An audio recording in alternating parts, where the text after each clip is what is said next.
Mabuhay Kamustika. Welcome. How are you? This is Bob from Love Beyond the Sea. Arranged marriage is not all bad. I'm going to give you some pros of arranged marriage. If you are struggling to find a wife, how would you feel about an arranged marriage? Would it matter who helped select that woman? If you trusted someone to arrange your marriage, would you do it? How important would it be to you to know what she looked like? Do you know someone who you could trust to make a good selection for you? Please subscribe to Love Beyond the Sea, a channel rated 4M for mature marriage-minded men. Get notifications for future videos.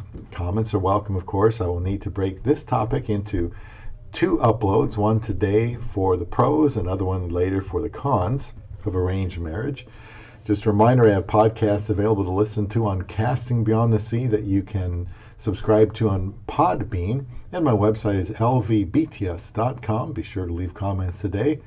And while this topic is arranged marriage, in writing this, once again, I know I have said some things that will be quite unpopular, but that's tough. Marriage is tough work sometimes. This 2-part upload on arranged marriage will teach you more than arranged marriage itself. It will help show you how that relationship can work, and if an arranged marriage can work, the traditional kind has no excuse. So you'll have to look for this video in the controversial collection playlist. My wife and I got married in only 54 days, so that wasn't even close to an arranged marriage, but it was quick. I proposed on day 18, did everything I needed to do to go to the Philippines to meet her, get married, take a honeymoon, fly back to the United States, and get that petition going full steam. We've been married over 6 years, so for a situation most would have advised against, I am a happily married man. There are many things a man can do to click with a woman he hasn't known very long, and I talk about them a lot on this channel. So I'm going to give you an article where this all comes from, the 7 pros, the 11 cons. Now I wonder if that ratio is important. We'll see. Just a brief introduction from the article. They say that until the 18th century, arranged marriages were considered normal, with family members, usually grandparents or parents, setting up the arrangement. Some exceptions occurred in various cultures, such as the Gandharva marriages, but otherwise it was an expectation to follow. Even through the 1950s, arranged marriages were still prevalent in the United States. Within the Japanese-American culture, they were sometimes called pictured bride weddings because the 2 parties involved would only exchange pictures until they met on their wedding day. When countries increase their economic value, there is a trend of increasing individualism, which rises too. Added social mobility combines with these factors to reduce the need for an arranged or placed marriage. Even so, some cultures still follow this practice, including family groups in North America and Europe.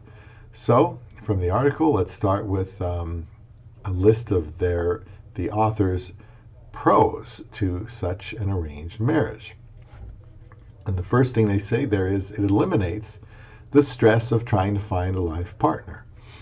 Although choice is limited when an arranged marriage occurs, the individuals involved are left with fewer questions. They're not forced into a dating scene or mandated to defend their values to someone. People with this type of relationship often come from similar backgrounds, ethnicities, or cultures, which gives them common ground.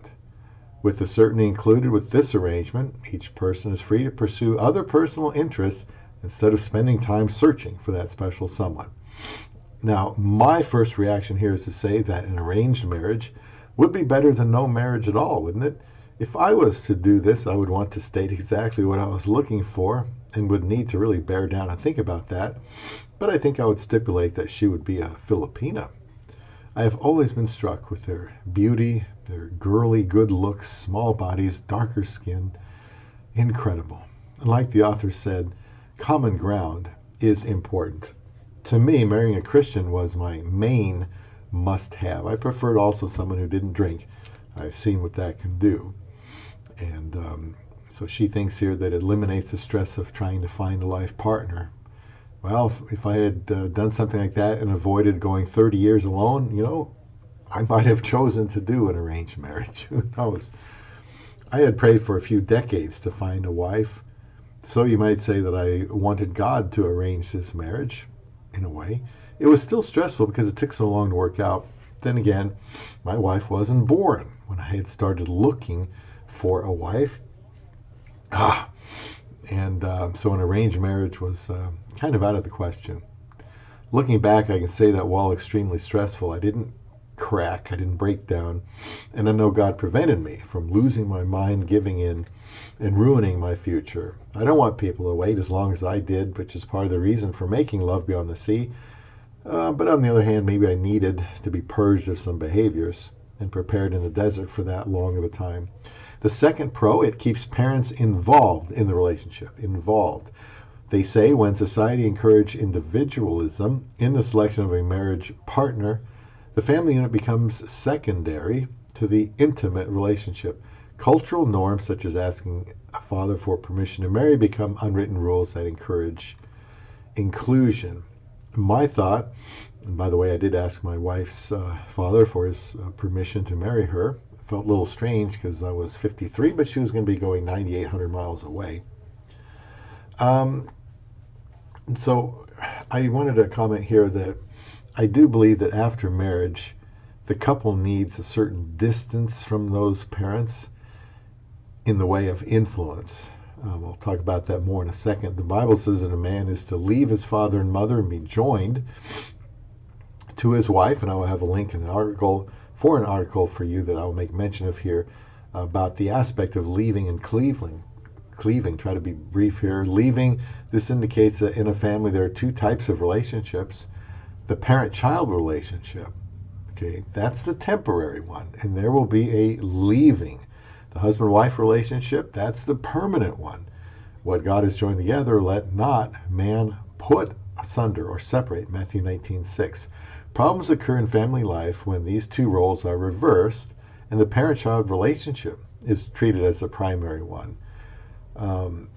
When an adult child has married and this parent-child relationship remains primary, the newly formed union is threatened. Cleaving, that's the Hebrew word, cleave, refers to the pursuing hard after someone and also being glued or stuck to someone. So, in other words, a man is to pursue harder after his wife after the marriage has occurred. The courtship should not end with the wedding vows, and he is to be stuck to her like glue. This cleaving indicates such closeness that there should be no closer relationship than that between the two spouses, not with any former friend or any parent. And I agree with that completely. Now, let's look at the third pro to arranged marriage, according to the person that wrote this article.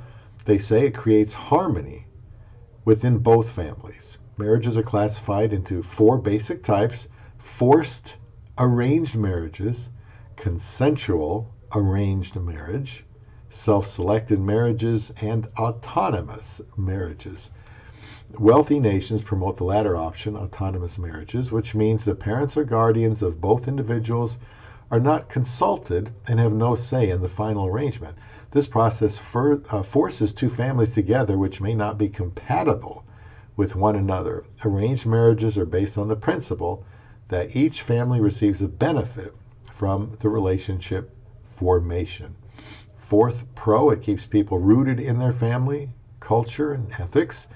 They say people change as they age. Our experiences, ideas, and relationships all form the foundation of who we are. After an autonomous marriage, husbands, they say, now here I'm a little bit confused what they're really getting at. They say after an autonomous marriage, husbands show an increase in conscientiousness, while wives show a decrease in openness. Husbands become introverted and both partners reduce their social networks. You also become less agreeable in marriage, while wives show higher levels of emotional stability. Don't know about all that. With arranged marriage, the negative aspects of being together are tempered because there is advanced preparation involved. You stay rooted in who you are as a culture because there are more similarities than differences involved. Number 5, it reduces conflict when children are involved. Arranged marriage. Families often separate, they say, when children come into the picture because of the differences each person and family has and how they should be raised. Differences in religion, spirituality, education, and discipline enforcement lead to conflicting ideas that negatively impact the child. But with an arranged marriage being the foundation of the relationship, any children produced from the union have a higher chance of having parents who agree on these aspects of life, which eliminates much of the harmful conflict that children sometimes see as being their fault. Number 6, they say it is possible to find that special someone in an arranged marriage. Many people in an arranged marriage go into the first days of their relationship as if it were a business partnership.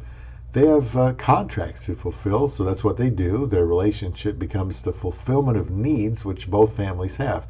Although there is always an element of risk to any relationship, most people, they say, can find their own niche to enjoy within an arranged marriage, which allows them to find happiness in life. And love at first sight is even possible, they say, though unlikely. My thoughts, skeptics of Western or Filipina marriages might say the same thing. Nothing more than a business decision, business transaction. The Filipina, just wants his money. She wants into a different country, green card, citizenship, all of that. It's all about her family. She should want, though, a better life for herself and her family, and many are willing to marry abroad so they can work. That doesn't mean they don't want a good man to marry. I think if there is consideration given to physical attraction and the man leads like he should, that an arranged marriage has a good chance to work out. I assume most arranged marriages are with the couples being about the same age. What do you think? Can a special someone be found in an arranged marriage? And the 7th pro, according to them, is it places the emphasis of the relationship outside of emotion. For non-arranged marriages, the emphasis of the relationship is based on the emotional reactions each person has to the other. The formation of an arranged relationship is a little different. Romantic love is still a priority for many, but it is not the primary element being pursued. Couples in this situation place their first emphasis on creating a successful partnership, which allows both of them to commit to a long-term process. That effort creates more stability for both people to enjoy. My thoughts here, I think the author is saying that the couples in an arranged marriage initially emphasize creating a successful partnership rather than being so preoccupied with sexual fascination and all those feelings. If so, I agree very much. They would be taking it slow, trying to do the things that will help them stay together, getting to slowly know each other. Getting to know someone without sexual involvement is the right way to do it anyway. It is almost impossible to have your head on straight when you have sex on your brain. What I mean is the excitement of the sexual encounter is so all-consuming that you tend to not focus on anything else, like the things in common you will need to have should you decide to get married. And often, once a sexual relationship outside of marriage is established, there's not going to be a marriage anyway. Often, sex before marriage results in divorce later. They have statistics on that. Since this is not a factor in an arranged marriage, I think that can be a good thing. This statement resonated with me. Couples in this situation place their first emphasis on creating a successful partnership, which allows both of them to commit to a long-term process. That effort creates more stability for both people to enjoy. And when I proposed to my Isa, we had known each other online for just 18 days, but I wanted to know if she would marry me because I felt like we had talked so much and that she might say yes. So I proposed to her and she accepted. Obviously, this wasn't an arranged marriage, but the proposal was quick. We were married in day 54, less than 8 weeks, believe it or not. I never figured I would know everything about her, and I think it could take many years for that, and you might never know everything about your wife. I did want to marry a Christian that I was attracted to. Beyond that, I just didn't think it was important to know her down to the nth degree. I'm going to link 3 videos for you in the description box that I've made. They are Marriage Skills Matter More Than Knowing the Filipina You Marry. How long does it take to know a Filipina? Part 1 and Part 2. So I began this upload with these questions. If you were struggling to find a wife, how would you feel about an arranged marriage? Would it matter who helped select that woman? If you trusted someone to arrange your marriage, would you do it? How important would it be to you to know what she looked like? Do you know someone who you could trust enough to make a good selection for you? If you would hate the idea of an arranged marriage, why don't you try to find the fastest way to meet people? Online dating. I met my wife on Christian Filipina. See my affiliate link in the description box, as have many others. Life is short. You know that. I'm still learning about my Filipina wife. Two people getting married are going to have to make some adjustments, whether their marriage was arranged or not. They may not have much of an idea how much or how well each other handles conflict, because you tend to avoid that when you are just dating, especially from a long distance. When you are married, you are going to reveal the truth about yourself with your actions. It will come out for both of you. And she won't like some of it. You won't like some of hers, but so what? You just have to work things out. Much of Love Beyond the Sea is about the reality of being married. I happen to be married to a woman from the Philippines. I hope you will subscribe to this channel because it is about what you, as a man, the leader of the marriage, needs to do in order to make that relationship work. Anybody can date, but marriage is where the payday is, and I think where the most blessing comes from. So that's why I want to talk about marriage. People can say quick marriages don't work. They can say arranged marriages won't work, but they certainly can if the man makes a sensible choice, or someone does for him, and is a type of servant leader that a woman would be happy to stay married to. In an upcoming video, I will cover the 11 cons or negatives to an arranged marriage. Today I covered 7 pros from the article. Does that mean an arranged marriage is more likely to fail than succeed? I don't know. Find out soon right here on Love Beyond the Sea.